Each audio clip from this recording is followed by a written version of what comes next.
Welcome to சுடுதண்ணி. இன்னைக்கு நம்ம வீடியோவில் ஒரு சூப்பரான குருமா ரெசிபி தான் பார்க்க போகிறோம். பொட்டேட்டோ குருமா எப்படி பண்ணுறதுன்னு பார்க்கலாம். இது சப்பாத்தியோட ஒரு சூப்பரான காம்போவாக இருக்கும். இதோட இன்க்ரீடியன்ஸை நான் டிஸ்கிரிப்ஷன் பாக்ஸில் கொடுக்குறேன். இப்போ வாங்க சேர்ந்து சமைக்கலாம். முதல்ல இதுக்கு தேவையானதை அரைச்சிடலாம். அதுக்கு அரை மூடி தேங்காய் எடுத்துக்கோங்க. கூடவே 2 பச்சை மிளகாய் சேர்த்துக்கலாம், 4 பல் பூண்டு,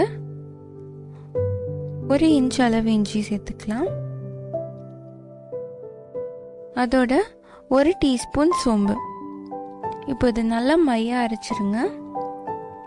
இது தனியாக வச்சுக்கலாம்.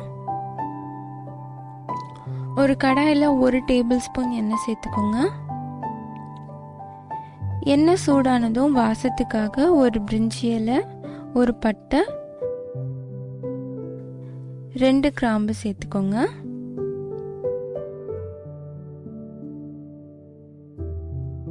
இப்போ இதோட 2 பெரிய வெங்காயத்தை நீளமாக நறுக்கி சேர்த்துக்கலாம்.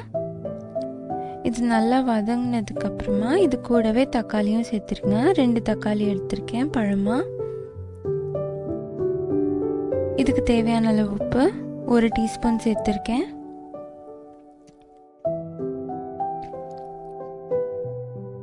தக்காளி நல்லா சாஃப்டாக ஆகுற வரைக்கும் வதக்கிடுங்க.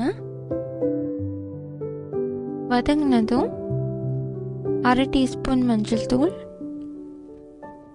2 டீஸ்பூன் காஷ்மீரி மிளகாய் தூள் சேர்த்துருக்கேன். இது ரொம்ப காரமாக இருக்காது, அதனால 2 டீஸ்பூன் சேர்த்துருக்கேன். நல்லா வதக்கிடுங்க.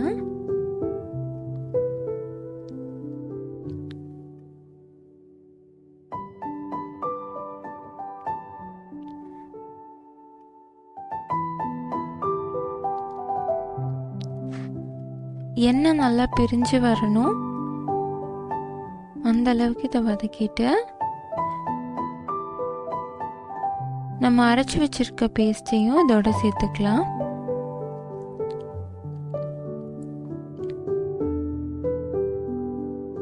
நல்லா கலந்து விட்டுருங்க.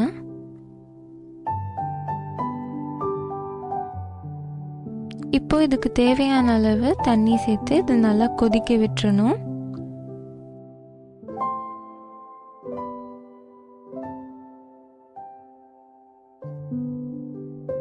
இந்த ஸ்டேஜ்லேயே நம்ம உருளைக்கிழங்கு சேர்த்துடலாம். நான் 2 உருளைக்கிழங்கு நறுக்கி வச்சுருக்கேன், வேக வைக்கல, ஏன்னா இந்த குருமாலேயே அது வெந்துடும். தண்ணி நல்லா வத்துற அளவுக்கு இதை வேக வச்சுருங்க.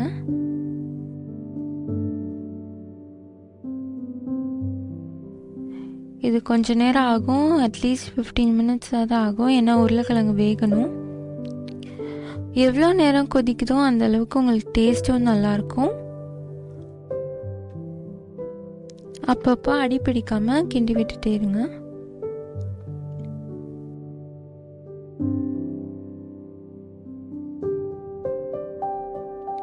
உருளைக்கிழங்கு நல்லா வெந்துருச்சான்னு செக் பண்ணிக்கோங்க.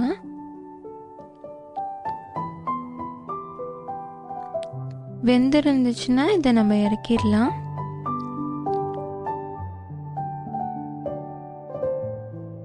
இன்னும் கொஞ்சம் திக்காக வேணும்னா ஒரு 5 மினிட்ஸ் இன்னும் கூட கொஞ்சம் வைக்கணும்.